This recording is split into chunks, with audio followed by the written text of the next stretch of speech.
Hello বন্ধুরা, আমি বানর ভাই। আপনাদের সবাইকে আমার ইউটিউব চ্যানেলে স্বাগত জানাই। আমি এখানে ব্লগ ভিডিও তৈরি করি। হ্যালো বন্ধুরা, আমি এখন শিয়ালদহ স্টেশনে। এখান থেকে আমি বন্দে ভারত ট্রেনে উঠবো, এনজেপি যাব। হ্যালো বন্ধুরা, তো আমরা শিলিগুড়ি পৌঁছে গেছি। এখন বাজে সকাল 10টা। এই জাস্ট বাসে উঠলাম। এই বাসটা যাবে ময়নাগুড়ি, ওখান থেকে লাটাগুড়ির বাস ধরবো। তো বন্ধুরা, আমরা লাটাগুড়িতে এসে গেছি। এখন আমি জঙ্গলে ঢুকেছি অ্যাডভেঞ্চার করতে। আজ রাতে এখানেই ক্যাম্প করব।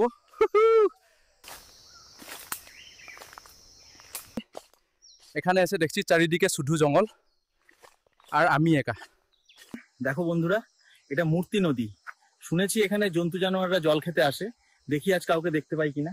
হ্যালো বন্ধুরা, এখন রাত 9টা বাজে। নদীর ধারে বিশেষ কিছু দেখতে পেলাম না, তাই ভাবলাম এখানেই তাবু ফেলি। এখন কিছু রান্না হচ্ছে, আজ রাতে এখানেই ঘুমাবো। এই ছিল আজ। এখন খাবো, ঘুমাবো। আজ ক্যালোরি বার্ন করেছি, অনেক ঘাম ঝরিয়েছি। ঠিক আছে, আজকের মতো ঘুম। আবার কালকে দেখা হবে বন্ধু। কি আবার ভাই, কেউ পিছু করছে না তো আমার? শুভ সকাল বন্ধুরা, এখন সকাল 6:30। এটা আমার দ্বিতীয় দিন। গত রাতে আমি ভালো ঘুমিয়েছি। দেখা যাক আজ এখানে কোনো প্রাণী আসে কিনা। তোমাদের একটা জিনিস দেখাবো, দেখবা? কত পশু পাখি। আমি তো ভাবছিলাম এই জঙ্গলে গাছপালা ছাড়া আর কিছুই নেই।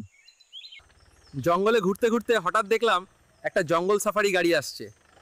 ভাবলাম ওদের সাথে গাড়িতেই যাই। তো বন্ধুরা, আমি এখানেই ব্লগটা শেষ করছি। পরের ব্লগে আবার দেখা হবে।